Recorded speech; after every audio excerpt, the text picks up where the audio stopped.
Okay,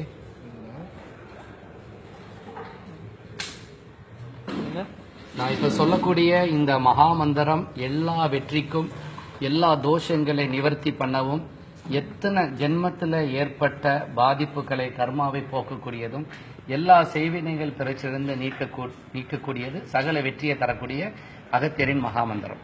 இதை நீங்க ஒரு நாளைக்கு காலையில 11 தடவை, இரவுல 11 தடவை தொடர்ச்சியாக செய்துகிட்டே வர வேண்டும்.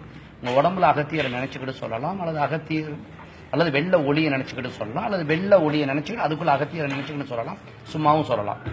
எப்படி சொல்லணும்னா, ஓம் ஸ்ரீம் ஓம் சர்க்குரு பதமே சாப பாப விமோச்சன ரோக அகங்கார துரு விமோச்சன சர்வ தேவ சகல சித்த ஒளி ரூபம் சதுர்யுக சர்க்குருவே அகத்திய கிரந்த கருத்தாயே போற்றி.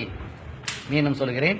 ஓம் ஸ்ரீம் ஓம் சர்க்குரு பதமே சாப பாவ விமோச்சன ரோக அகங்கார துர் விமோச்சன சர்வ தேவ சகல சித்த ஒளி ரூபம் சதுர்யுக சர்க்குருவே அகத்திய கிரந்த கருத்தாயே போற்றி. ஓம் ஸ்ரீ ஓம் சர்க்குரு பதமே சாப பாவ விமோச்சன ரோக அகங்கார துர் விமோச்சன சர்வ தேவ சகல சித்த ஒளி ரூபம் சதுர்யுக சர்க்குருவே அகத்திய கிரந்த கருத்தாயே போற்றி. அகத்திய கிரந்த கருத்தாயே போற்றி. இதை நீங்க சொல்லிக்கிட்டே வந்தா அகத்தியர் சொல்றார், எத்தனை ஜென்மத்தில் செய்த பாவங்களையும் நான் எடுத்து விடுவேன், என் பொறுப்பு என்கிறார். இதை நீங்க சொல்லிக்கிட்டே வாங்க. இந்த மாற்றத்தை இன்னையிலிருந்து காண்பீர்கள். இன்னையிலிருந்து ஆரம்பிங்க. அகத்தியருக்கு ஒரு வணக்கம் சொல்லிவிட்டு நீங்க ஆரம்பிங்க. உங்களுக்கு எல்லா நன்மையும் உங்களுக்கு நடக்கும். சத்தியம்.